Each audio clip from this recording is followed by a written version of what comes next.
Good morning, ladies and gentlemen. Thank you all for coming. My name is Daniel Plugger. I'm Executive Director of Virginians for High-Speed Rail, and I'm co-chair of the 4Billion.com Coalition. Our goal today is to encourage Senators Mark Warner and Jim Webb to both continue their support for high-speed rail and to ask their Senate colleagues to support the House of Representatives' $4 billion commitment to high-speed rail for 2010 that Congressman Eric Cantor and Bobby Scott helped to secure. When President Obama announced the original $8 billion for high-speed rail, he called it the first step.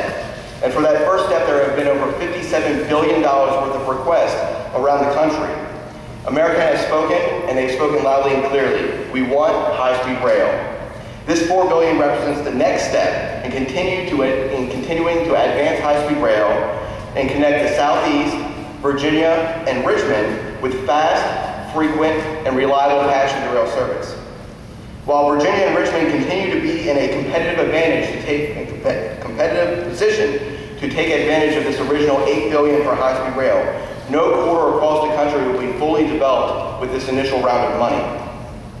Virginia has submitted a $1.8 billion application to upgrade the Washington to Richmond corridor to emerging high-speed rail. But to fully realize the benefits of our investments, we need continued federal funding. When we extend high-speed rail down to Richmond, jobs will be created, fuel will be saved, greenhouse gases will not be emitted, and economic development will be produced. But first, we need to create an intertwined transportation system. We need fast, frequent, and reliable passenger rail service, working with our airport here in Richmond and our interstate system to give our citizens and our businesses multiple transportation options. That is why we need sustained federal funding for high-speed rail.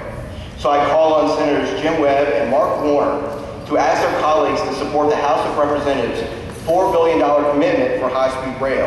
And let's take that next step. Well, good morning, everyone. It's a delight to be here. This is like deja vu. We were here not too long ago. And I think that one of the things that we can all be proud of in this region is the unified support throughout the region for high-speed rail in our city. I've never seen such unified support in our region for any one particular issue. And so I'm delighted to stand again on an issue that I think I have stood very strongly for.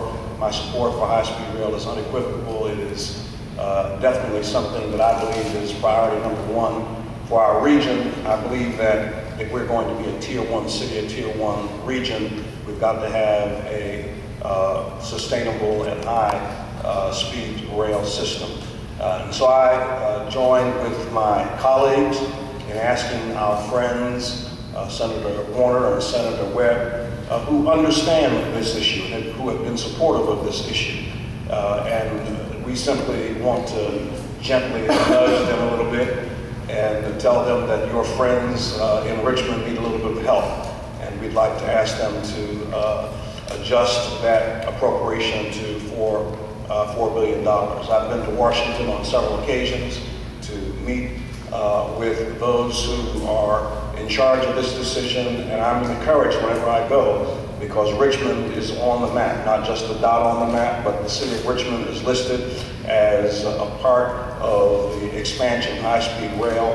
I have visions of Richmond being a place where we will be able to sleep in cars and provide jobs, just 12,000 jobs to construct the system, just as amazing in terms of what it will do for our economy, the sustainability that will come with other jobs when high-speed rail comes, and to become a part of the Washington Metroplex just means enormous strides for our region and for our city. So I stand with our regional partners, I stand with those who have been committed to this notion, and we ask our good friends, and we want them to be even better friends, Senator Webb and Senator Warner, to let's up the ante a little bit. Let's get the $4 billion so that we can get high-speed rail in the city of Richmond. Thank you so much. Good morning. I think the mayor said it well. It really is, this is all about letting Senators Webb and Warner know that they've got support in the region to encourage this debate and continue to push forward to increase the funding to the $4 billion level. And that's important on a number of different fronts. First of all, if you look at it nationally, this is one of those things that's going to be critical for our country to continue to be competitive on a global basis. As we look at some of the congestion that's occurred, especially in the Eastern Corridor, and the amount of lost productivity that takes place with people waiting for airplanes or being stuck in traffic jams, something like high-speed rail has the ability to really help the companies be much more efficient and do a much better job of getting their goods and services to market at a lower cost, which means that they can be much more competitive globally. For our region, this is critically important, and you heard the mayor mention the region being behind this. We were standing here a few months ago in a press conference with the governor, and we had resolutions from all 9 of the jurisdictions in this area in support of high-speed rail, because the region knows that this can be a real game changer for the region. It's going to enable companies that want to be here and do business in Washington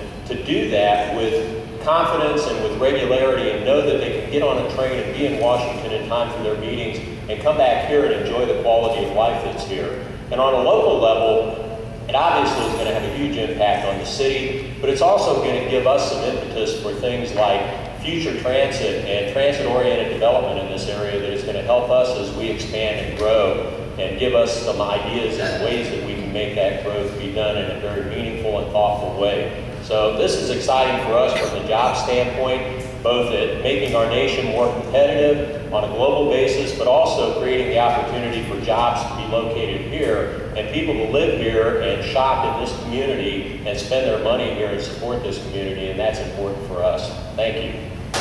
Good morning. Tourism stands to gain tremendously by high-speed rail. In the Richmond region today, there are almost 6 million visitors every year to the Richmond region who spend $1.8 billion. But the real justification for this is that 68% of our visitors are from the I-95, the rail corridor. 11% come from the Washington, D.C. area, 32% originate from the Northeast, and 25% originate from the Southeast. It's all along the rail corridor and I-95. Also, with the tourism product, we continuously add to the product. This year, of course, we'll be opening the Museum of Fine Arts. The sesquicentennial commemorates from 2011 to 2015. And there's always the Segway tours, the canal boats. And of course, everybody's coming because of history. 69% of the visitors come to see a historic site. But the secret of our success is the repeat visitor. In other words, we are known as a getaway weekend destination. And when they come, they have such a great experience that 44% of the tourists really plan to come within the next year, and 93% of the visitors who come here will come again in the future. It's a huge attraction. And let me just conclude that, of course, in the baby boomer generation, what we saw the build out of the interstate system. What our children and our grandchildren are going to see is the build out of the rail system. And the Richmond region sits perfectly positioned, equidistant from Maine to Florida, and it's location, location, location. And so from a tourism point of view, this will be huge for our region. Thank you.